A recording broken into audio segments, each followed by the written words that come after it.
Venom first appeared in 1988's Amazing Spider-Man number 300 and has been a highly popular character in Marvel ever since, in both a villainous and heroic role. Venom isn't as powerful as Carnage, as smart as Doc Ock, or as cool as Kraven the Hunter, but even with all that, he's one of the most popular Spider-Man villains of all time. That's right, I said he's not as cool as Kraven the Hunter. Sue me. With his durability, wall crawling, super strength, and genetic memory, Venom is a powerful foe for Spider-Man. However, there's quite a bit that people don't know about him. In this video, I'll go over some cool facts about the Black Beauty. Hopefully some of them surprise you. I'm Rob McKenzie-LaFergie with Top 10 Nerd, and here are the top 10 surprising facts about Venom.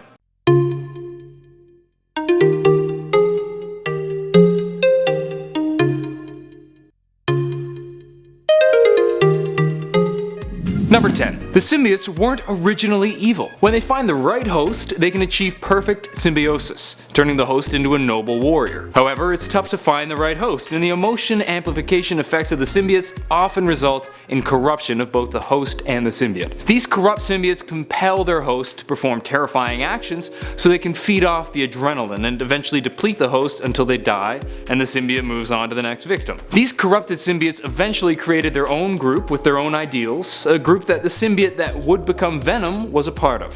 For a time. And this brings me to my next point. Number 9. The Venom symbiote was actually banished for being too nice. While it may seem as though the Venom symbiote is angry and destructive, and I suppose it is, it's actually among the nicest of the corrupted symbiotes. While the majority prefer to use up the host and move on, the Venom symbiote believed it best to bond with the host and create a symbiotic relationship with the host, similar to the way the original Clintar, which is the name of the species, acted. This symbiote was deemed crazy and was sent away. Now, while the Venom symbiote isn't exactly a cool dude and certainly commits terrible actions in the wrong hands, it isn't as much of a jerk as its corrupted friends. Number 8. Venom loves chocolate. Or to be more scientific, the symbiotes enjoy the phenethylamine found in chocolate. Phenethylamine is a hormone that elevates mood and increases focus, and Eddie Brock discovered that he could set aside the symbiote's desire to eat people by chowing down on huge amounts of chocolate. It sounds pretty dumb, but if you think about it, if ever there was a food that would be so good it saves lives, it'd probably be chocolate. Number 7. It seems that the alien symbiote has a pretty versatile reproductive system, able to replicate itself in a few different ways. At one point, Venom sticks his tongue down the thing's throat,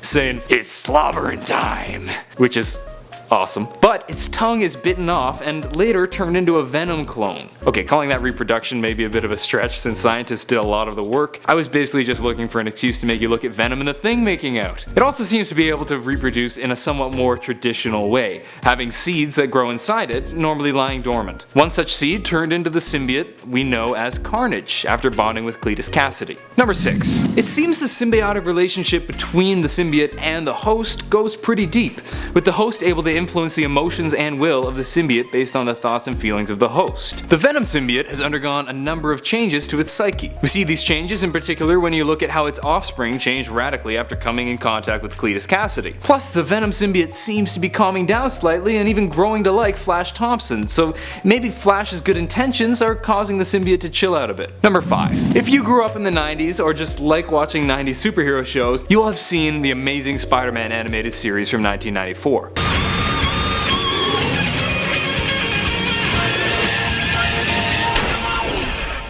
It was one of the best adaptations of Spidey in my opinion, and was the first time we actually heard Venom's voice. The job of coming up with a voice for the villain went to Hank Azaria, best known for his voice work in The Simpsons, or as David in Friends, or the Blue Raja in Mystery Men, or that jacked guy in Along Came Polly. Seriously, is there a part he can't play? Anyway, Azaria absolutely kills it with Venom's voice, setting the bar for future versions of the villain. You've got to separate from it! Separate? We're made for each other.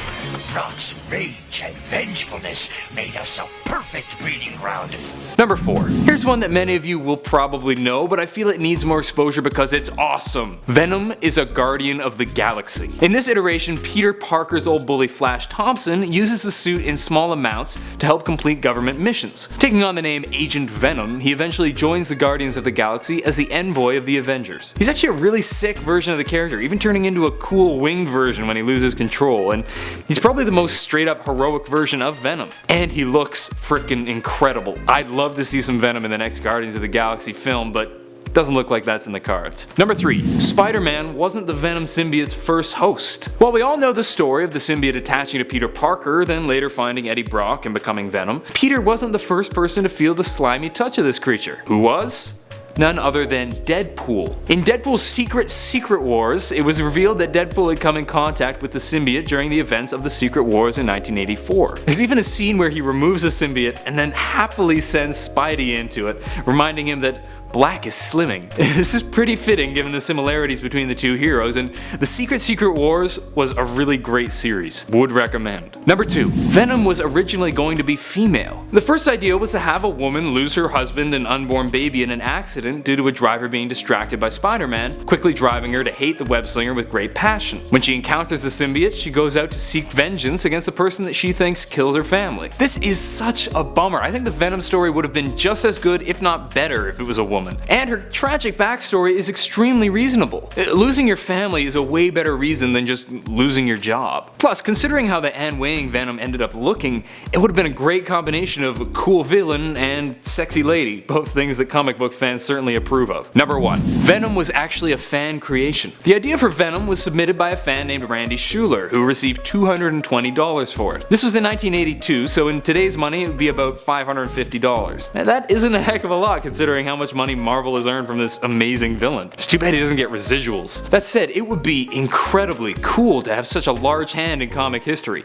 This story is particularly interesting because Schuler has since come out and said he wasn't a big fan of Venom since he didn't really like the costume turned villain idea, and he didn't actually tell anyone about it until 2007, and it was shown in Spider-Man 3. I guess he just couldn't hold it in anymore, and who can blame him? That's it for today. I hope you guys enjoyed the video and learned something too. If you like what we're doing here at Top 10 Nerd, make sure to like and subscribe down below and check out some of our other videos. Hit that bell icon to join the notification squad so you don't miss a single video. Make sure to let us know your favorite thing about Venom and let us know what other villains you'd like spotlighted. Until next time, I'm Ron McKenzie LaFurgey with Top 10 Nerd. Later, nerds.